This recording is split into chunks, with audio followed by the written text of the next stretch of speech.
Halo Halo Sumatera Sumatera Utara. Utara, selamat sore pemirsa untuk memperbaharui informasi Anda seputar Sumatera Utara. Sumatera Utara hari ini hadir kembali menjumpai Anda di Rabu 8 Februari 2023. Kali ini bersama saya Karyawan Sendiri. Dan saya Ayu Alvinia Kori. Sejumlah informasi aktual seputar Sumatera Utara telah dirangkum tim redaksi kami untuk Anda. Dan inilah Sumatera Utara hari ini selengkapnya.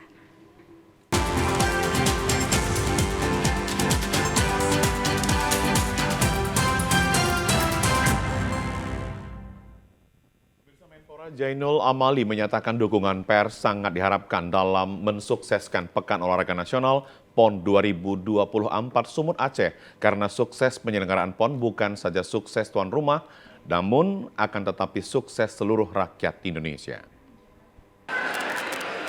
Demikian disampaikan Menpora Jainul Amali ketika membuka seminar nasional olahraga dengan tema strategi Sumut dan Aceh meningkatkan prestasi olahraga dan kebangkitan ekonomi daerah. Seminar dalam rangkaian Hari Pers Nasional 2023 di Sumatera Utara ini dilaksanakan di Santika di Medan pagi tadi. Seminar dimaksudkan berkaitan dengan penyelenggaraan PON 2024 di mana Sumut dan Aceh sebagai tuan rumah bersama.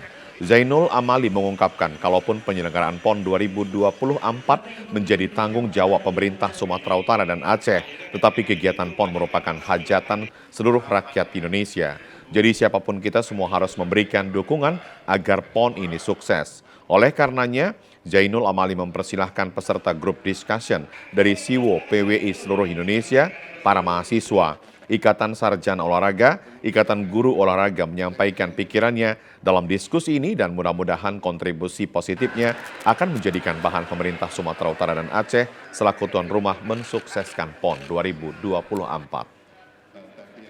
Kesiapan Sumatera Utara dan Aceh untuk melaksanakan PON 21 tahun 2024. Jadi saya kira ini sejalan dengan semangat dari teman-teman SIWO yang selalu bermitra dengan kita, mendorong kegiatan-kegiatan olahraga menjadi bagian yang diberitakan oleh pers Indonesia. Dan saya kira secara proporsional, olahraga ini sekarang sudah mulai mendapatkan tempat dalam pemberitaan-pemberitaan media. Karena itu saya sangat senang dan terima kasih, apalagi kehadiran teman-teman. Ini mudah-mudahan diskusi ini juga akan ada pemikiran-pemikiran positif yang muncul, yang akan dikontribusikan kepada tuan rumah, pada Pak Gubernur. Sebelumnya menjawab kesiapan penyelenggaraan PON 2024 yang dari Ketua Bidang Pendidikan PWI Pusat Nurjaman Mokhtar, Kadispora Sumatera Utara Baharudin Syagian menyatakan kesiapan Sumut selaku tuan rumah PON 2024 dibuktikan dengan Pemprov Sumut telah membeli lahan seluas 300 hektar di Desa Sena, Deli Serdang, di mana lahan tersebut sudah disertifikatkan dan telah dibuat master plan untuk venue olahraga, areal bisnis, dan areal permainan.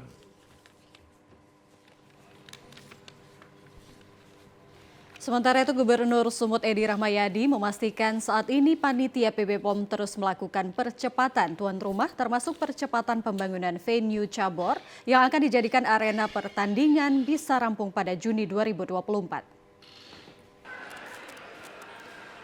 Pernyataan ini disampaikan Gubernur Sumatera Utara Edi Rahmayadi yang juga selaku Ketua PB PON pada seminar olahraga HPN di Hotel Santika Medan pagi tadi. Disampaikan Edi, peran pers sangat penting mulai perencanaan, persiapan, pelaksanaan, sampai dengan selesai acara. Peran pers juga bertanggung jawab demi suksesnya PON nanti. Venue-venue terus berjalan dan 2024 Juni harus terus berjalan. Sekarang saya ingin menyampaikan peran pers. Apa peran pers? Disampaikan oleh Pak Menteri dari mulai perencanaan, persiapan, pelaksanaan dan sampai pengakhiran tadi administrasi yang disebut.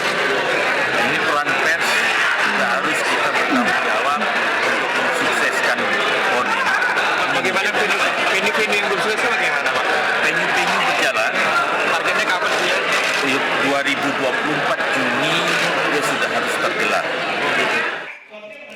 Sementara dukungan penuh agar PON berjalan sukses juga dikatakan anggota Komisi 10 DPR RI Johan Arifin Hussein yang berkeyakinan Aceh dan Sumut bisa menjadi tuan rumah yang baik. Diungkapkan Johar Arifin, PON ini adalah hari rayanya olahraga atlet Indonesia. Ini otomatis akan support. Kita tetap konsisten ya. PON ini adalah hari rayanya olahraga atlet Indonesia. Jadi otomatis kita akan support apa saja yang disiapkan oleh PBB PON, oleh Menpora, kita akan support. Tidak ada satupun dari kita yang tidak mendukung. Insya Allah kami sukses. Dan kami hari Kamis dan Jumat kemarin meninjau ke Danau Toba melihat persiapan. Insya Allah ya sangat membanggakan dan ini adalah kelas dunia yang bisa dilaksanakan di Sumatera Utara. Sebelumnya, Kadispora Sumut Haji Baharudin Siagian memastikan tahun 2023 ini akan ada renovasi kembali sejumlah venue untuk persiapan PON, mulai dari gedung bowling, gor futsal, kolam renang selayang, dan venue squash yang baru akan dibangun Stadion Madia Atletik di Desa Sena, kemudian gedung martial art dan gedung volley indoor. Pemirsa, Menteri Pemuda dan Olahraga Zainuddin Amali menghadiri forum diskusi dengan tajuk meningkatkan prestasi dan semangat olahraga di daerah dalam rangkaian perayaan Hari Pers Nasional di Kota Medan, Sumatera Utara. Dalam rangka pematangan dan kesiapan Sumatera Utara sebagai tuan rumah Pekan Olahraga Nasional 2024 mendatang, Serikat Wartawan Olahraga Persatuan Wartawan Indonesia atau SIWO PWI Sumut menggelar diskusi bersama yang dihadiri oleh Menpora Zainuddin Amali serta anggota DPR RI Komisi 10 yang membidangi olahraga Johar Arifin Hussein. Diskusi ini digelar selain dalam rangkaian peringatan perayaan Hari Pers Nasional 2023, juga guna mematangkan persiapan PON 2024 yang akan dihelat di Sumut dan Aceh. Olahraga sebagai bidang yang paling diminati masyarakat diharapkan mampu melahirkan berbagai prestasi. Dalam kesempatan ini, pemerintah Provinsi Sumatera Utara juga turut memaparkan kesiapan Sumut sebagai tuan rumah PON 2024. Baik kesiapan atlet maupun sarana dan prasarana yang akan digunakan dalam pesta olahraga nasional ini. Menteri Pemuda dan Olahraga Zainuddin Amali mengatakan kehormatannya sebab dalam rangkaian perayaan Hari Pers Nasional, bidang olahraga turut menjadi hal yang menjadi fokus dalam diskusi dan seminar pers. Dirinya menyebut suatu kebanggaan bahwa pers menempatkan olahraga sebagai salah satu objek yang perlu untuk dipublikasikan. Terlebih pada tahun depan, Sumatera Utara yang kini menjadi tuan rumah perayaan pers nasional juga dipercaya menjadi salah satu provinsi tuan rumah bersama dengan Aceh. Dalam rangka peringatan Hari Pers, teman-teman pers masih mengangkat tema tentang olahraga. Itu bagian luar biasa dari saya. Lebih spesifik lagi berdiskusi tentang kesiapan Sumatera Utara dan Aceh untuk melaksanakan PON 21 tahun 2024. Diharapkan dengan adanya diskusi dan seminar yang berfokus pada bidang olahraga ini dapat menambah prestasi olahraga nasional di ajang internasional dalam berbagai cabang olahraga baik SEA Games, Asian Games, dan Olimpiade. Profesi wartawan pers memiliki peranan dalam memberikan informasi objektif dan terpercaya kepada publik sehingga terwujudnya pembangunan bagi kehidupan masyarakat. Insan pers merupakan mitra strategis bagi pemerintah, TNI, Polri maupun perusahaan dan memiliki peranan penting dalam mendukung keberhasilan pembangunan. Di era digitalisasi, berbagai informasi sangat mudah diperoleh dan tersebar luas di tengah masyarakat, terutama di media sosial sehingga berpotensi informasi hoax. Untuk menyemarakkan Hari Pers Nasional 2023 berlangsung di Kota Medan, sejumlah awak media berdiskusi bersama penyelenggara Agent Code Resources di Kota Medan pagi tadi. Penyebaran informasi hoax sangat berbahaya, berpotensi terjadinya konflik sosial, kegelisahan, dan perpecahan di tengah masyarakat. Sebagai pilar keempat demokrasi, pers berperan penting dan menjadi rujukan masyarakat untuk mendapatkan informasi yang benar, terwujudnya pembangunan dalam kehidupan masyarakat yang lebih baik.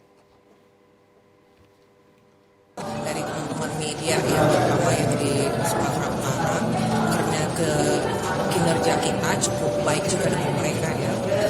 Mereka juga bisa menjadi semacam filter juga bagi PTN, memberikan masukan-masukan. Kemudian kita banyak juga berinteraksi baik secara event lewat event-event nasional, internasional maupun di tingkat provinsi. Gitu. Jadi kita sama-sama merupakan mitra yang strategis dalam Wartawan senior John Riz Purba mengatakan momentum Hari Pers 2023 menjadi semangat kebangkitan kebebasan pers demokrasi bermartabat. Teman-teman wartawan itu punya peran dalam pembangunan karena terkait dengan tugas pokok mereka memberikan informasi yang aktual dan faktual kepada masyarakat mengenai apapun yang dilakukan pemerintah, termasuk juga mungkin mengawasi dari pelaksanaan pembangunan itu sendiri yang sudah dilakukan oleh pemerintah. Dengan adanya komparasi dari dua belah pihak ini, baik dari memberikan informasi kepada masyarakat maupun memberikan pengawasan dan juga kontrol mungkin kepada pembangunan yang sedang dijalankan pemerintah, sehingga masyarakat bisa memahami, kita bisa memahami apa yang sedang berlangsung di daerah, di Sumatera Utara khususnya. Dengan informasi publik melalui media cetak, online dan elektronik memberikan dampak tatanan kehidupan masyarakat terwujudnya pembangunan demokrasi bermartabat. Pemirsa, sejumlah informasi terkait dengan Hari Pers Nasional akan kami hadirkan sesaat lagi. Tetaplah bersama Sumatera Utara hari ini.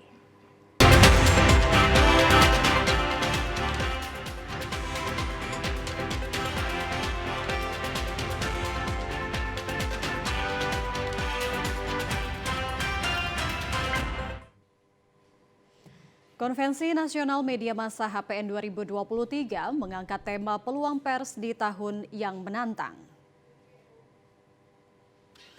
Ratusan peserta dari berbagai organisasi pers menghadiri acara Konvensi Nasional HPN 2023 di Medan, Sumatera Utara pagi tadi. Turut hadir dalam mengisi acara Konvensi Nasional Media Massa yang mengangkat tema peluang pers di tahun yang menantang, yakni Menteri Kominfo Republik Indonesia Johnny Gerard Plate, Ketua Dewan Pers Ninik Rahayu, Ketua Umum PWI Atal Sembiring Depari, dan Gubernur Sumatera Utara Edi Rahmayadi, serta organisasi pers. Pada kegiatan Hari Pers Nasional 2023 yang berpusat di Sumatera Utara ini, Dewan Pers Pusat menyampaikan kepada seluruh organisasi pers harus siap menghadapi perkembangan era digital, di mana pada dunia era digital yang terus berkembang ini, masyarakat sangat mudah mendapat informasi yang bebas tanpa filter. Kemampuan para media massa dituntut untuk cepat dalam mengemas berita yang nyata dan fakta. Anggota PWI Lampung Ahmad Rio Teguh mengatakan, acara Konvensi Nasional Media Massa menambah wawasan para wartawan. Ini bagus untuk menambah wawasan kawan-kawan wartawan. Karena kan selama ini mungkin informasi itu kan sampai ke daerah. Dengan adanya ini ya kawan-kawan bisa menambah wawasan dan bisa bergaul dengan sama rekan-rekan wartawan di Indonesia. Kita kalau bisa lebih ditingkatkan lagi dan juga ke depan ya bisa ada bagaimana dalam melaksanakan kegiatan jurnalisnya wartawan itu bisa lebih wawasan lebih luas lagi. Menjelang pada Hari Pers Nasional yang jatuh pada 9 Februari mendatang, berbagai acara telah digelar. Presiden Republik Indonesia Joko Widodo dijadwalkan akan menghadiri puncak acara Hari Pers Nasional 2023. Sementara itu, pemirsa, pemerintah Kabupaten Deli Serdang mendukung penuh kesuksesan penyelenggaraan Hari Pers Nasional tahun 2023 karena secara wilayah pelaksanaannya dilakukan di Desa Estate, Kecamatan Percut Setuan, Kabupaten Deli Serdang. Hari Pers Nasional yang dilakukan di Sumatera Utara pada 7 hingga 9 Februari 2023 merupakan momentum yang sangat penting karena akan dihadiri berbagai pers dari seluruh Indonesia dan luar negeri. Momentum strategis dalam memperkenalkan daerah ini akan dimanfaatkan sebaik-baiknya oleh pemerintah Kabupaten Deli Serdang untuk memperkenalkan daerah Deli Serdang ke seluruh Nusantara dan dunia. Kepala Bapeda Deli Serdang, Remus Hasiholan Pardede mengatakan HPN tahun 2023 merupakan hal yang istimewa karena bertempat di Kabupaten Deli Serdang dan tentunya Pemkab akan memberikan kontribusi terbaik dan dukungan yang optimal untuk suksesnya HPN 2023.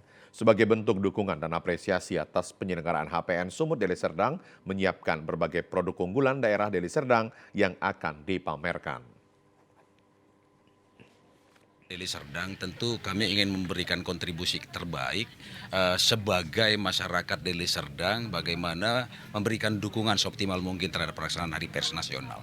Ya, kami tentunya memberikan apresiasi terhadap pelaksanaan ini dan ikut menyemarakan dengan mempersiapkan berbagai produk unggulan daerah Deli Serdang untuk dipamerkan pada event yang dilaksanakan di tempat ini. Kadis Kominfo Deli Serdang, Miska Kiewasari menyampaikan pada pagelaran HPN 2023 Deli Serdang memiliki 4 stand untuk memperkenalkan Deli Serdang ke Nusantara dan juga dunia. Dikatakan antusias pelaku UMKM Deli Serdang sangat tinggi untuk mengikuti pameran pada HPN yang dilangsungkan. Produk UMKM ditampilkan di stand HPN 2023 mulai dari batik mangrove dan tenun serta produk pertanian terpadu. Kadis Kominfo berharap melalui HPN ini berbagai stakeholder dapat bekerja sama dengan Kabupaten Deli Serdang. Pelaku-pelaku UKM kita akan banyak terlibat di dalam kegiatan pameran di sini.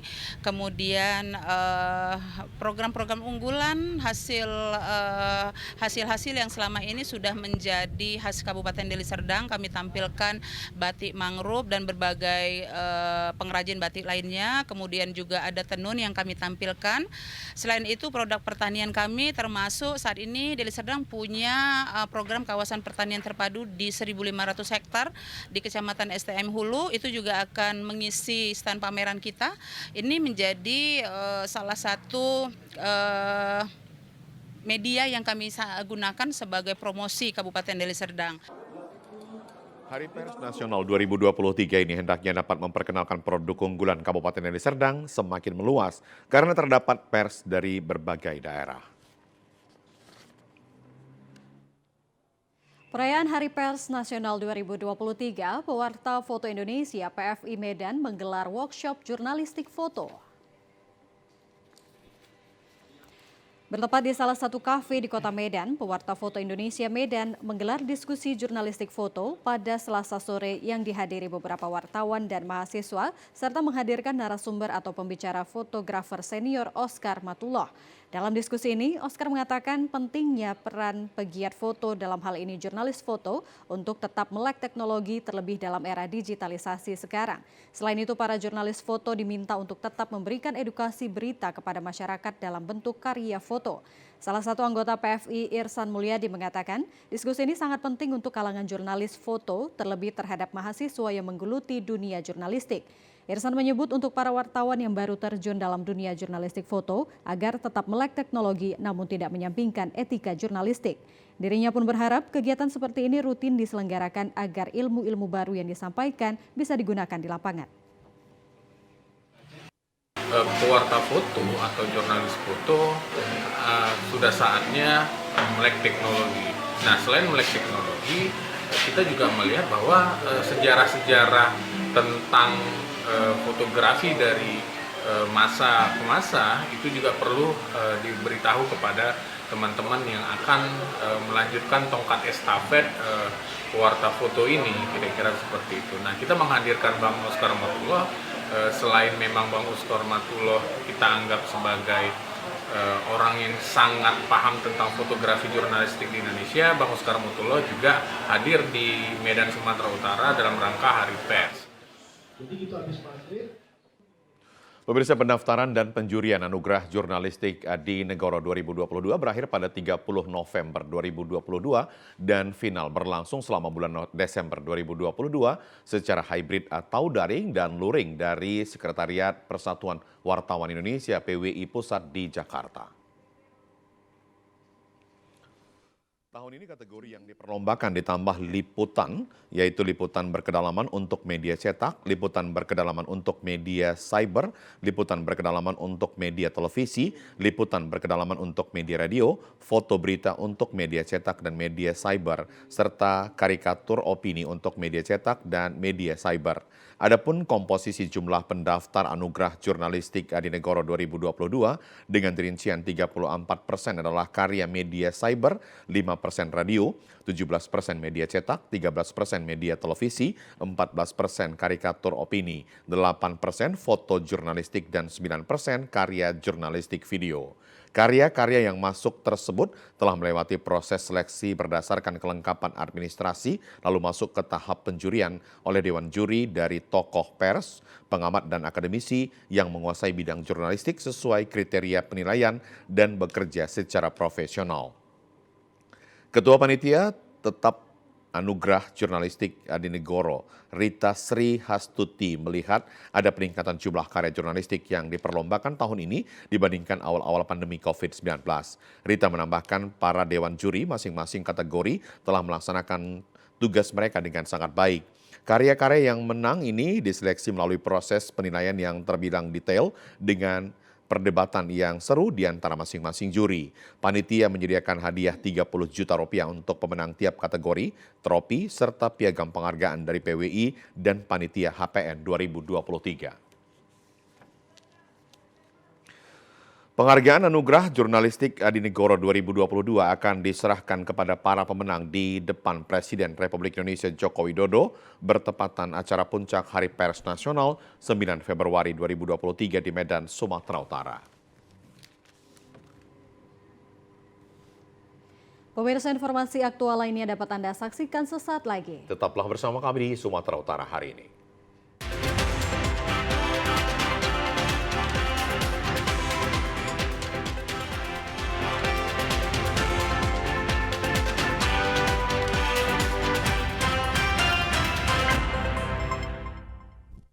Pemirsa, ajang kompetisi boot internasional yakni F1 Powerboat World Championship semakin dekat. Persiapan yang dilakukan oleh Kementerian Pemuda dan Olahraga serta pemerintah Provinsi Sumatera Utara pun kian matang dan hampir rampung 100%. Pagelaran F1 Powerboat World Championship yang akan berlangsung pada akhir bulan ini semakin dipersiapkan secara matang. Persiapan dan pematangan mulai dari pengamanan, pembersihan kawasan Danau Toba hingga sarana akses menuju lokasi terus digodok. Bahkan tribun penonton berstandar internasional telah terpasang guna kenyamanan ribuan pasang juta mata yang akan menyaksikan ajang balap boot paling bergengsi di kelas dunia ini. Hingga kini persiapan tersebut telah menunjukkan angka positif yakni 90%. Seperti yang telah diketahui, Danau Toba terpilih menjadi tuan rumah karena pembuka ajang kompetisi F1 Powerboat World Championship untuk memulai musim 2023. Menteri Pemuda dan Olahraga Zainuddin Amali saat menghadiri peringatan Hari Pers Nasional di Kota Medan, Sumatera Utara mengatakan, pematangan persiapan F1 Powerboat World Championship telah rampung 90%. Dirinya juga mengapresiasi pemerintah Provinsi Sumatera Utara yang tanggap dan sigap menjadi tuan rumah salah satu ajang olahraga paling bergengsi kelas dunia ini. Terlebih Indonesia menjadi tuan rumah pembuka musim ajang bergengsi ini. Saya kira hampir rampung ya Pak Gub ya. 90%. Nah itu 90%. Satu hal yang luar biasa kan ini kejuaraan dunia. Kejuaraan dunia dilakukan di Sumatera Utara. Jadi orang ingin datang, tetapi karena keterbatasan kapal tiket, Pak Gubernur dan pemerintah Sumatera Utara mengatur bagaimana supaya orang bisa menyaksikan. Kalau dia tidak sempat, nanti dia bisa di tempat lain. Prof Johan. Menpora menegaskan agar pemerintah Provinsi Sumatera Utara dapat mengantisipasi membludaknya penonton dan dapat memastikan ajang ini dapat disaksikan meski penonton tidak hadir langsung di arena balapan, serta kenyamanan penonton di arena harus dapat dipastikan dengan baik. Jelang perhelatan F1 H2O, Powerboat Polda Sumatera Utara menyiagakan 2 unit helikopter. Polda Sumatera Utara dibantu Mabes Polri menyiapkan 2 unit helikopter khusus selama penyelenggaraan F1 H2O Powerboat yang akan diselenggarakan di Danau Toba pada akhir Februari nanti. Helikopter ini akan bertugas sebagai armada patroli udara dan evakuasi jika terjadi kecelakaan yang menghanguskan peserta dievakuasi ke rumah sakit yang menjadi tujuan evakuasi berada di Kota Medan. F1 H2O Powerboat akan digelar di Danau Toba yang jarak waktu tempuhnya mencapai 4 jam jika menempuh jalan darat untuk proses evakuasi. 2 helikopter yang disiagakan berjenis AW169. 1 helikopter saat ini sudah berada di Polda Sumatera Utara, sedangkan 1 helikopter lagi akan tiba. Kepala Bidang Humas Kombes Pol Hadi Wahyudi mengatakan, selain 2 helikopter milik Polri, terdapat 1 helikopter lagi milik Basarnas yang juga disiagakan. Sehingga total helikopter yang disiagakan selama F1 H2O Powerboat berjumlah 3 helikopter. F1 H2O, pengamanan F1 H2O Polda Sumatera Utara dan Kodam 1 Bukit Barisan terus mempersiapkan diri. Dalam waktu dekat kita akan menggelar pasukan pengamanan di Bali G. Kemudian sarana prasarana pun juga sudah mulai diturunkan. Yang terbaru adalah penambahan 2 unit helikopter jenis AW169 dari Mabes Polri. Yang kita lihat di belakang ini masih ada 1 dan besok akan kembali datang 1 unit helikopter jenis yang sama memperkuat jajaran Polda Sumatera Utara dalam rangka pengamanan di wilayah kawasan F1 H2O. H2O Powerboat Danau Toba sendiri akan berlangsung selama 3 hari, yakni pada 24 hingga 26 Februari mendatang. Event kelas dunia yang baru pertama kali digelar di Indonesia ini dan ditargetkan 1,5 juta penonton yang berasal dari berbagai belahan dunia ikut menonton event balap air tersebut. Sementara itu, pemirsa, PT PLN Persero berkomitmen mendukung kejuaraan dunia balap perahu super cepat F1 Powerboat atau F1 H2O yang pertama di Indonesia dan akan digelar pada 24 hingga 26 Februari 2023 mendatang. Salah satu bentuk dukungan tersebut dilakukan dengan menyiagakan pasokan listrik berlapis dan personil siaga untuk mensukseskan ajang balap perahu motor paling bergengsi di dunia ini. Kompetisi balap perahu motor bertaraf internasional ini diselenggarakan oleh Union International Mountaineering berkolaborasi dengan H2O Racing sehingga kerap disebut sebagai F1 H2O dan kali ini digelar di kawasan Danau Toba, Bali G, Kabupaten Toba yang ditunjuk sebagai lokasi perlombaan menjadi tuan rumah. PLN Unit Induk Distribusi UID Sumatera Utara tengah menyulap kelistrikan Kabupaten Toba dengan membangun penyulang baru. Manajer PLN UP3 Sibolga Darwin Simanjuntak mengatakan pihak PLN sedang mempersiapkan infrastruktur ketenaga listrikan di Kabupaten Toba sebagai tempat pelaksanaan kejuaraan balap perahu super cepat ini. Menurut Darwin, saat ini kawasan Bali G disuplai infrastruktur ketenaga listrikan andal, namun pihaknya sudah mulai membangun tambahan infrastruktur ditargetkan rampung pada 17 Februari 2023. Hal tersebut dilakukan guna memenuhi kebutuhan daya selama kejuaraan yang akan meningkat dibandingkan biasanya. Diperkirakan mencapai 430 kVA. Tidak hanya mempersiapkan suplai infrastruktur ketenaga listrikan di lokasi venue, PLN juga akan melaksanakan berbagai simulasi pengamanan kelistrikan di lokasi venue. Kalau ketersediaan, PLN siap menyanggupi berapa permintaan F1 untuk acara tersebut. Dan kita dengan koordinasi dengan F1 H2O, kemarin itu mereka butuh daya sekitar 430 VA, 430.000 VA atau 430 KPA. Dan itu sudah kita sanggupin, ya kita sediain, dan di luar itu kita juga harus menjaga kondisi kehandalan kelistrikan selama acara. Dan ini kita lakukan persiapan-persiapan untuk bagaimana kita bisa menjamin atau menjaga kehandalan kelistrikan di lokasi acara F1 H2O nanti yang akan dilaksanakan tanggal 24 sampai tanggal 26 Februari 2023.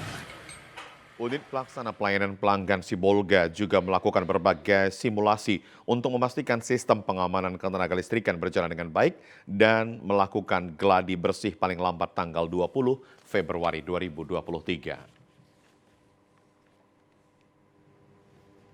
Pemirsa, Sumatera Utara hari ini akan kembali hadir setelah yang berikut ini. Tetaplah bersama kami di Sumatera Utara hari ini.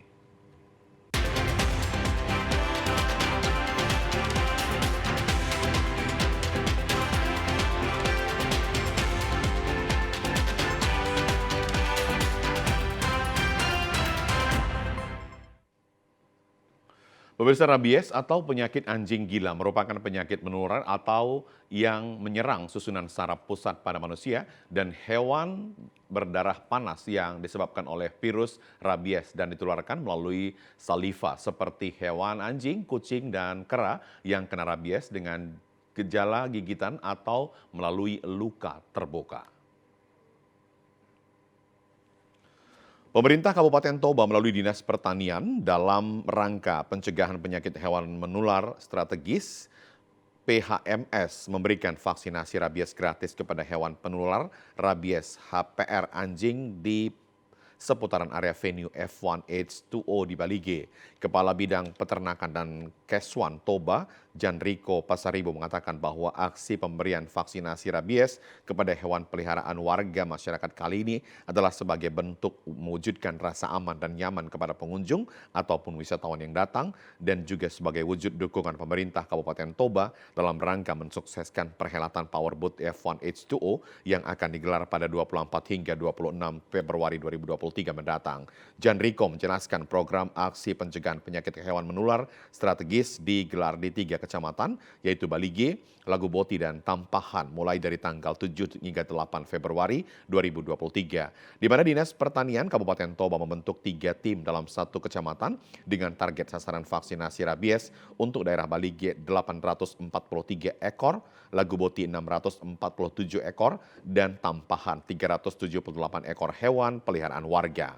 Tujuan pemberian vaksinasi gratis ini untuk membangun kesadaran masyarakat bahwa rabies dapat dicegah penyebarannya antara daerah dan antar pulau serta dapat dicegah penularannya secara signifikan melalui penerapan vaksinasi yang disiplin dan berkelanjutan di daerah asal. Jadi kegiatan vaksinasi rabies ini kita laksanakan dalam rangka juga untuk memberikan kenyamanan kepada para pengunjung nantinya yang akan menyaksikan perhelatan event F1 H2O ini di Kabupaten Toba. Secara khusus juga kita akan melaksanakan vaksinasi rabies ini di 3 kecamatan, Pak. Sebagai organisasi Islam terbesar di Indonesia, Nahdlatul Ulama telah memberikan banyak kontribusi untuk bangsa dan negara. Selama 1 abad perjalanan, NU berkomitmen untuk membangun tradisi keagamaan yang toleran, telah mengakar kuat di tengah masyarakat. 1 abad berdiri, Nahdlatul Ulama NU telah memberikan warna yang luar biasa untuk Indonesia. NU memberikan pengaruh positif dalam hal keislaman, kerukunan beragama, serta keberagaman. Memasuki abad kedua, NU senantiasa berkomitmen untuk tumbuh lebih kokoh serta dapat terus menjadi teladan dalam keberislaman yang moderat, sekaligus memberikan contoh hidup adab Islam yang baik, mengajak pada akhlakul karimah, tata krama, dan adat ketimuran. Memperingati masuknya NU ke abad kedua, kantor pengurus wilayah Nahdlatul Ulama Sumatera Utara turut memeriahkannya dengan menggelar acara sederhana dengan zikir bersama. Dalam acara tasyakuran tersebut, Wakil Rais Syuriah PWNU Sumut menyampaikan bahwa NU akan terus berperan aktif memberikan kontribusi bagi bangsa untuk membawa Indonesia dan Sumatera Utara menjadi bangsa yang selalu menghormati kebinekaan dan toleransi. Dengan kehadiran Nahdlatul Ulama, kita mengalami bersama bagaimana kontribusi Nahdlatul Ulama untuk bangsa dan rakyat Indonesia. Kita telah maklum bersama bahwa dengan adanya resolusi jihad yang telah dikumandangkan oleh Rais Akbar Nahdlatul Ulama, perlu disebarluaskan dan disosialisasikan kepada Nahdiyin-Nahdaniyat sebagai pejuang atau sebagai mujahid-mujahid membela Ahlus Sunnah wal Jamaah. Nahdlatul Ulama berjuang akidah Islam dan juga membela tanah air merupakan akidah yang harus diperjuangkan. Tasyakuran NU memasuki abad kedua dilaksanakan di Medan di beberapa lokasi di Kota Medan. Salah satunya di kantor PWNU Sumatera Utara.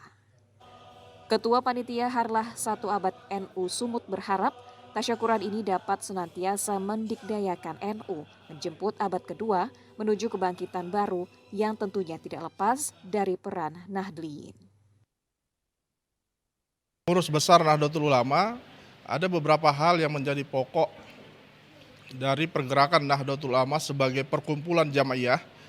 Di bidang pendidikan, Nahdlatul Ulama berusaha mencetak generasi digital. Kemudian, di bidang bela negara bermasyarakat, Nahdlatul Ulama harus menjadi garda terdepan, pemersatu dan memperjuangkan NKRI. Maka Nahdlatul Ulama selalu menyampaikan bahwasanya NKRI adalah harga mati. Pemirsa, dalam rangka melindungi dan menyelamatkan arsip TVRI, tim dokumen dan karsipan LPP TVRI memberikan sosialisasi kepada pegawai bidang karsipan di lingkungan TVRI Sumatera Utara. Secara umum, dokumen dan karsipan di lingkungan TVRI mulai membaik karena karsipan mengalami kenaikan penilaian dari D menjadi cukup. Terkait dengan sarana dan prasarana yang dimiliki masing-masing stasiun TVRI akan dibenahi sekaligus membekali bidang karsipan di setiap daerah sehingga apa yang menjadi tujuan dapat diwujudkan. Arsiparis Muda LPP TVRI Yesi Noviani mengatakan untuk mendukung penyelamatan arsip TVRI di seluruh daerah dianggap penting agar setiap daerah mengajukan jabatan fungsional arsiparis. Yesi Noviani menjelaskan terkait dengan anggaran dalam mengelola karsipan di seluruh daerah mendapat dukungan penuh dari pimpinan sehingga pada tahun ini diharapkan setiap stasiun dapat meningkatkan pengelolaan karsipan dan dokumennya. Dikatakan karsipan di stasiun TVRI Sumut dianggap penting untuk menyelamatkan arsip audiovisual sebagai core bisnis LPP TVRI. Yesi Noviani menyampaikan meski saat ini arsip terkait dengan audiovisual dianggap hal yang biasa, namun untuk jangka panjang merupakan sesuatu yang berharga karena sebagai bagian dari sejarah TVRI dan juga suatu daerah. Melalui pelatihan karsipan dan dokumen yang diberikan kepada bidang karsipan TVRI Sumut mampu menciptakan karsipan yang tekstual dan audiovisual yang baik sehingga dengan mudah dan cepat melihat setiap dokumen yang diperlukan. Momen dari kegiatan ini adalah kegiatan sosialisasi dan penataan dari kearsipan di TVRI Sumatera Utara dengan harapan bahwa TVRI Sumatera Utara dapat melakukan dan melestarikan serta penyelamatan arsip-arsip yang berharga di lingkungan TVRI Sumatera Utara. Kearsipan di Sumatera Utara terpenting sekali adalah untuk melakukan penyelamatan, penyimpanan dengan baik khusus untuk arsip audiovisual karena memang disitulah hasil bukti dari kerja keseluruhan dari core bisnis kita LPP TVRI yang dalam bentuk bahan siaran.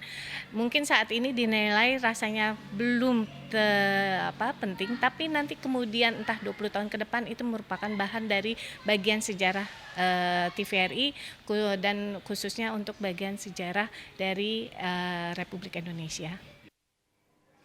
Pada pelatihan penyelamatan dan pengelolaan karsipan di TVRI Sumut, tim pusat diturunkan Ruli dari Dokpus, Andi dari Karsipan, Tami Dokpus, serta Jovi Sadam Swanto dari tim Karsipan. Pelatihan yang dilakukan diikuti dengan serius dan menyenangkan karena tim menggunakan PowerPoint dan juga dilengkapi dengan gambar dan juga audio. Harga minyak goreng curah mengalami kenaikan di harga Rp15.000 per kilogramnya, sedangkan harga minyak goreng kemasan berada di kisaran harga Rp16.000 hingga Rp17.000 per liternya. Pedagang pasar rakyat Serampah mengatakan kenaikan harga tersebut terjadi seminggu terakhir ini. Dari pantauan TVRI pagi tadi di Pasar Rakyat Serampah, harga minyak goreng curah berada di pasaran Rp15.000 per kilogramnya. Sedangkan untuk harga minyak kemasan berada di harga Rp16.000 hingga Rp17.000 per liternya. Butet, salah satu pedagang yang berjualan di Pasar Rakyat Serampah mengatakan, seminggu terakhir ini sebelum harga kenaikan minyak goreng curah terjadi pada pengambilan dari distributor berada di harga Rp14.000 hingga Rp14.500 per kilogramnya. Begitu juga harga minyak kemasan sebelum naik berada di harga Rp16.000 per liternya. Meski terjadi kenaikan tersebut, konsumen tetap memilih minyak goreng curah karena di pasaran yang laris manis lebih memilih minyak curah. Butet mengaku akibat menaikkan minyak goreng curah dan kemasan ini, dirinya terpaksa harus membeli sesuai dengan kebutuhan konsumen per harinya. Karena di samping modal yang terbatas, ada ketakutan jika melakukan stok minyak takut nanti harganya tidak stabil. Senada dengan Butet, Lina salah satu pedagang kelontong mengatakan kenaikan minyak terjadi pada seminggu terakhir ini dan sampai hari ini pun stok minyaknya masih kosong dan hendak mengambil pembeli dari distributor, sedangkan mengenai harga mengalami kenaikan di kisaran 1.000 hingga 2.000 per kilogramnya.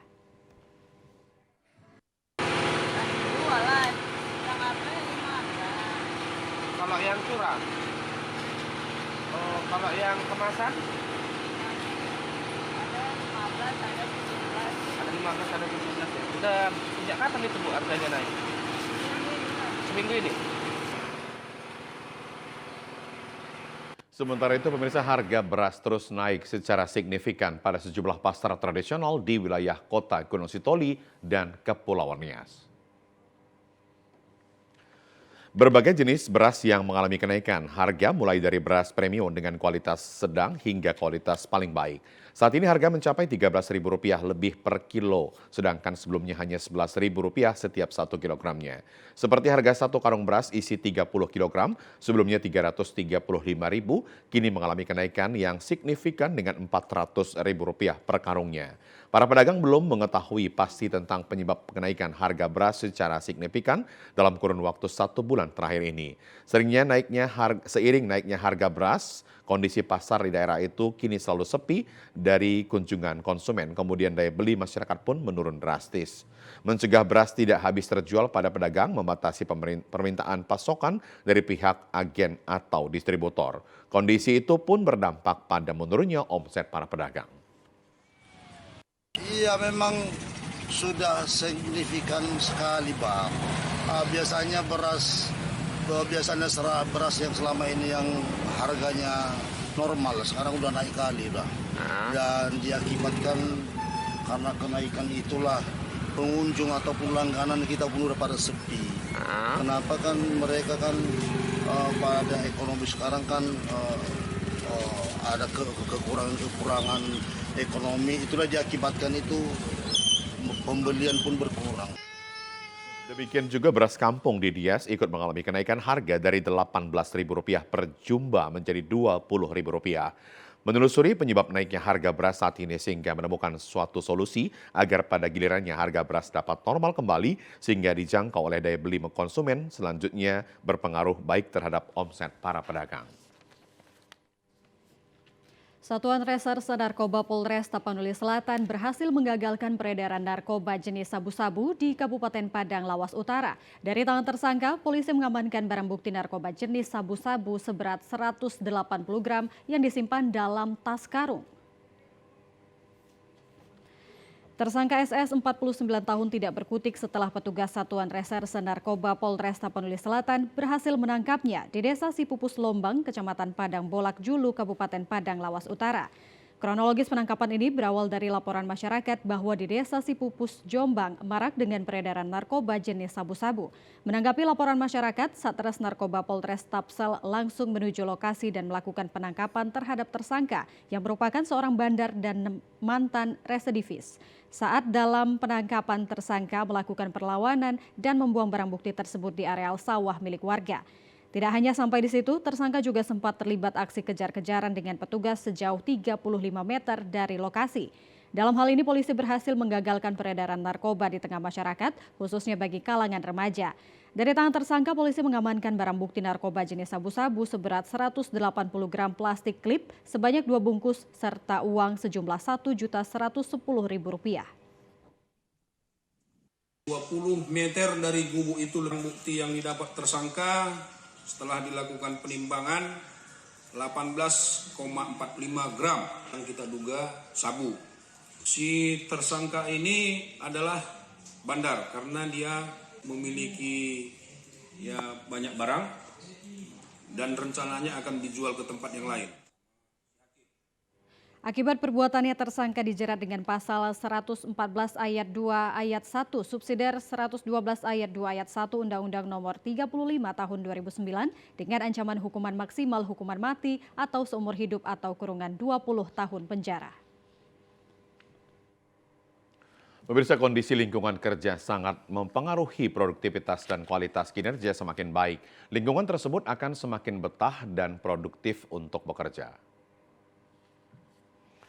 Agar suasana nyaman dan menyenangkan dapat terwujud secara nyata, diperlukan kontribusi langsung dari masing-masing anggota atau karyawan.